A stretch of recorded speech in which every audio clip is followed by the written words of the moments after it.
साथ संगत जी प्यार से प्यारी कहना सत्संग जी, धन प्यार निरंकार से जी। कहना धैर्य निरंकार जी। आज जहाँ प्यारी संतों सत्संगत, महापुरुषों ने संतों सत्संग के महापुरुषों दौरान अनेक व पहलू बहनों, पे आप जी के ये पावन ध्यान पवित्र दिलाया चरणों के अंदर दास कि का जो प्यार भरा सच धन्यकार। है वो सभी तो संतों सदैव महापुरुषों रहने को वाला कोटि ही कोटि सच है। धन्यकार। उसमें तो आज कोई भी सदगुरु माता चीज़ बदलती सुदीक्षा नहीं। सविंदर हरदेव जी पर ने ये जो अपने वचनों दृष्टिकोण में है क्या हमारा, बताया है, ये ध्यान नज़रिया, लगाकर जरूर ये सुने। पर्सपेक्टिव, ये ज़रूर अलग हो जाते हैं अनेकों बार।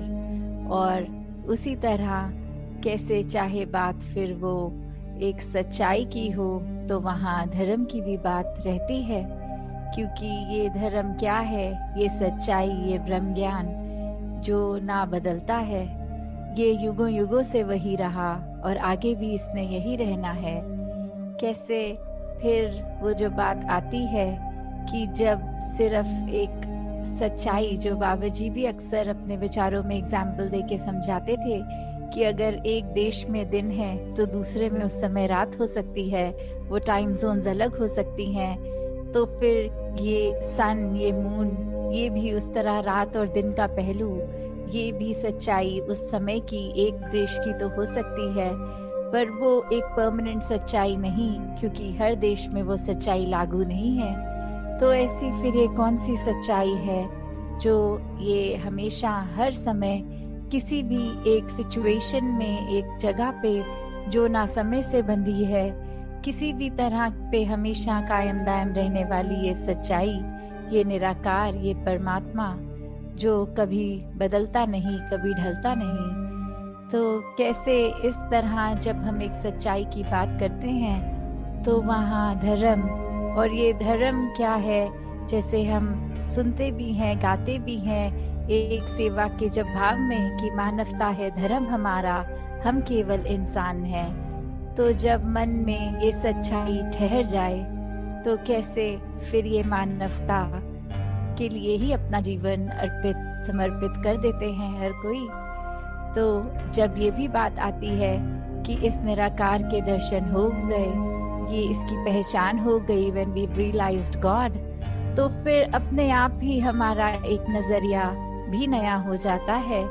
वो एक समझ एक ढल जाती है, एक दिमाग में चीज बैठ जाती है कि कैसे हम हमेशा इस ही परमात्मा का ही अंश रहेंगे, चाहे इस शरीर के अंदर हो या ये मृत्यु होने के बाद, ये शरीर खत्म हो जाने के बाद इसमें मिलना है।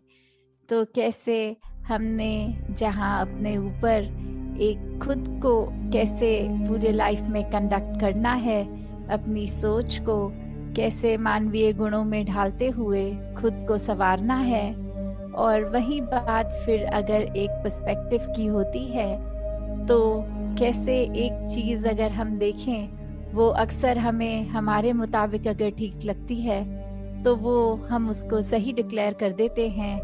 और अगर एक कॉन्वर्सेशन भी कर रहे हो, किसी से बात भी कर रहे हो, और दूसरा अगर उसी में कोई फर्क अलग सी बात करे, कि बोले कि आप जो कह रहे हैं वो आपके पॉइंट ऑफ व्यू से ठीक है, पर अकॉर्डिंग टू मी, मेरे अनुसार ऐसा होना चाहिए, और वो अपनी बात को किसी और ढंग से फिर एक नए एंगल से पेश करते हैं, तो कैसे फिर एक मन वही हमारा व्याकुल कि किसी तरह बस हम ये अप्रूव करें कि हमारी बात, हमारा नजरिया ही इम्पोर्टेंट है, दूसरे का नहीं। जो तो समझ जाते हैं कि दूसरे की भी बात उतनी इम्पोर्टेंट, उनका नजरिया भी, तो वो तो आराम से एक बात को भी फिर भक्ति बना लेते हैं, उसमें भी परमात्मा का अंश देखकर, फिर इस सच्चाई से जुड़कर, इस परमात्मा से जुड़कर अपने आप को आगे चला लेते हैं। पर वही जो वाद विवाद की बात आती है, फिर कैसे फिर एक अपने आप को इस्टेब्लिश करने में ही ये इंसान जब लग जाता है कि अब मुंह से तो बात बोल दी है, अप्रूव करके भी दिखाएंगे, तो फिर वो बात सिर्फ एक नजरिए, एक पर्सपेक्टिव की नहीं आ जाती, वहाँ आ जाता है अहंकार, वहाँ आ जाता है स्वयं को श्रेष्ठ कैसे साबित करना, फिर वो एक प्रूफ करने तक ही बात रह जाती है। तो फिर अगर अच्छा वक्ता होगा कोई वो तो फिर हर हाल अपने आप का अपना नजरिया ही सही साबित कर देगा। तो बात सिर्फ ये नहीं कि सामने वाला कितना अच्छा बोल सकता है, हो सकता है उसको भी अच्छा बोलना आता हो, पर वो बात ये समझ जाए कि कुछ भी कह लेंगे ये दूसरे इंसान के बात समझ नहीं आने वाली, तो अपनी एनर्जी और टाइम वेस्ट ना किया जाए, खुद को ही चुप कर दिया जाए और दूसरे के हाँ में हाँ कर दी जाए। तो कैसे फिर वही बात कि जो बहुत अपने आप को चतुर समझते हैं असल में वही मूर्ख होते हैं। तो कैसे स्वयं को जब हमने ये अपने मन में ही श्रेष्ठ इतना बना लिया, तो फिर ये क्या हमें और किसी का नजरिया समझ में आएगा? क्योंकि एक बात इतनी सिंपल सी कि अगर हम कुछ ही मानवीय गुणों पे भी अगर ध्यान दें, तो ये जो love, compassion, peace, tolerance, respect, trust, ऐसे बेसिक जो बातें होती हैं, जो एक लिंगों में भी हमें अगर बात कर रहे हैं तो शायद बोलना भी नहीं पड़ता, वो एक मोतियों की तरह शब्द ये वाले 1 by 1 आ ही जाते हैं होठों पे, जबान पे। पर अगर फिर हर एक शब्द की गहराई में उतरेंगे तो प्यार कब हो पाएगा? वो लव का शब्द, वो वहाँ पे रिस्पेक्ट और ये ट्रस्ट साथ ही होता है। तो कैसे अगर हम ये कहें कि किसी एक व्यक्ति से या परमात्मा से हम प्यार करते हैं, पर हम उनको ना उनकी इज्जत करते हैं ना उनको ट्रस्ट करते हैं, तो फिर क्या वो प्यार प्यार है? फिर वो नहीं रहता ऐसा। और वहीं अगर दूसरा पहलू भी देखें कि अगर हम किसी की इज्जत करते हैं, क्या उसके लिए हमारे मन में हमदर्दी नहीं होगी? क्या उस इंसान के प्रति एक हमारे मन में हमेशा ऐसी इच्छा कि हमेशा उसके ऊपर ही भरोसा करने का ये अंदर से दिल करता है?